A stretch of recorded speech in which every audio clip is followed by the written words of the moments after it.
We now welcome UFC featherweight Billy Quarantillo. Billy, thank you for the time today, sir. No problem, guys. Thanks for having me. We will take the first questions from Gabriel Gonzalez with Cageside Press.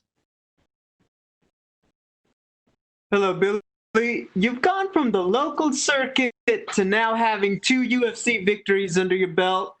Can you just describe what it's been like to be able to jump up to the big show and have the success you've had so far?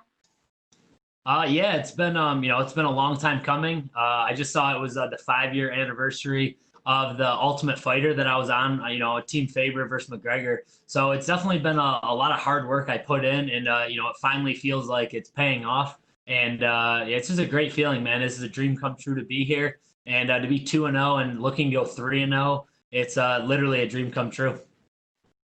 What do you take most from those fights before you made it to the UFC that you helped get you ready? Was it moments? Was it just the overall fight experience? What helped you? Yeah, just a lot of it. Just I think a little bit of everything. I knew from the Ultimate Fighter, I lost by I was getting out muscled, I was getting out grappled, out wrestled. That was a big part of things I needed to work on.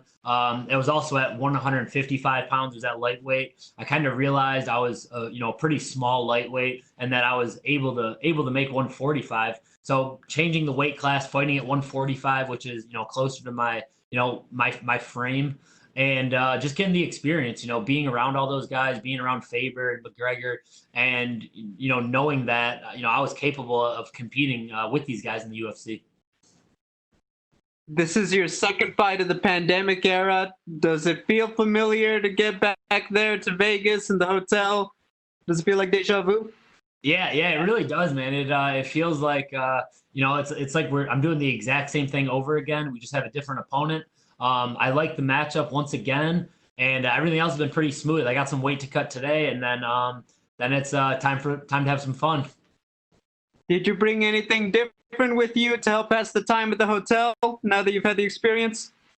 Well, yeah, I got to cut a few more pounds because last time we met at 150, so I got 4 more pounds to cut. So I'm just I got a little bit leaner for this fight. I actually put on a little bit of muscle, but got a little bit leaner for this fight, and I'm making sure I have a good smooth cut. Gotcha. Final question: what's your assessment of Kyle Nelson as an opponent? Yeah, he's a very tough opponent. I looked up his fights, and he's a strong striker. He likes to move forward just like me. So I think we're gonna start this. I think the reason why we're on the main card is because I think there's gonna be some fireworks in this fight. I think it's gonna be exciting right from the opening bell, and it's gonna be a good way to start off the main card. Hey, thank you, Billy. Good luck. No problem, man. Thank you. We will take our next question from Damon Martin with MMA Fighting. Billy, you obviously had a crazy couple of months with your fight and then turning around and then what happened with Matt Frivola. Can you kind of give me an idea of what these past couple of months have been like for you in terms of, you're fighting, but also kind of like the emotions, everything you've gone through?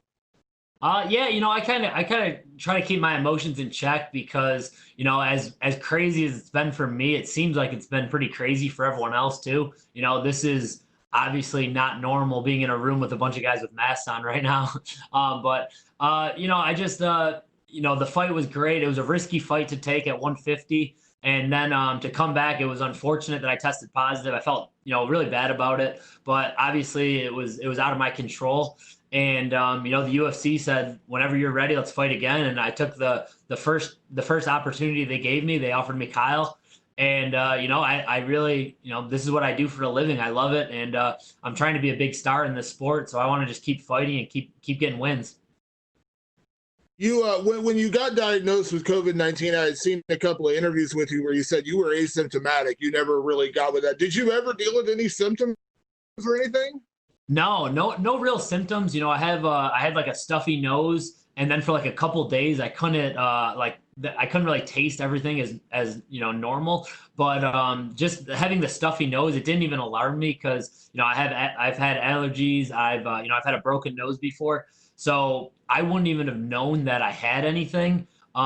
Besides that, they told me that I was positive. So when I came back, I had to quarantine for a few weeks. But I couldn't even tell. I was still able to work out. I was still able to run. And I felt completely fine. But I'm just, I'm glad now that I've had a few negative tests now in a row, and hopefully this is the last time I have to deal with that. Obviously, your last fight was against kind of a unique character, I guess is the best way to describe him. Coming back from that, coming into this fight, Kyle's his own fighter and everything, but more of a you don't have to necessarily worry about those weird kind of bizarre things that Spike does with his style.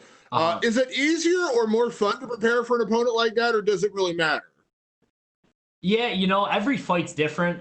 Spike is definitely the most interesting character I fought. I think he's got a couple of screws loose in his head. I didn't mind getting ready for the Spike fight. He was saying a lot of stuff in these interviews, how he was gonna murder me, and this was gonna be an easy fight for him, which I thought was kind of ridiculous. But at the end of the day, no matter what my opponent says, I know we're gonna get to go out there and fight. So it's he's gonna have to back that up, whatever he said. And I'm really happy to get that last win. But overall, I'm just no matter who they give me and my team do a really good job breaking these guys down. So I always feel really confident going into these fights.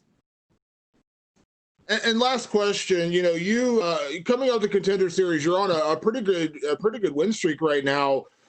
Is right now more about staying busy and just fighting whoever they put in front of you? At what point do you start thinking about, hey, I need top 15 opponents? Not to say I want to rescue along or anything, but where's your mind at in terms of, is it more about activity right now, or will there be a breaking point where you say, okay, I need to get that top 15 opponents? Yeah, it's definitely getting close. My first debut fight, Jacob took it on short notice, so that was a good win for me because he is a stud. But then the Spike fight, I still need to get through a few of these other guys who are in the same boat as me, climbing up those rankings.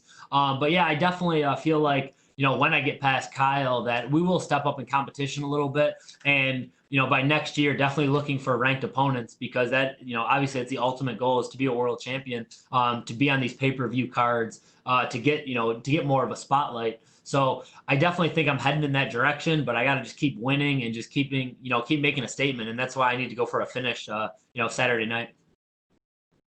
Thanks, Billy. Thanks, man. Thanks so much, Billy. That is all the time we had for you, sir. All right, cool. Thank you.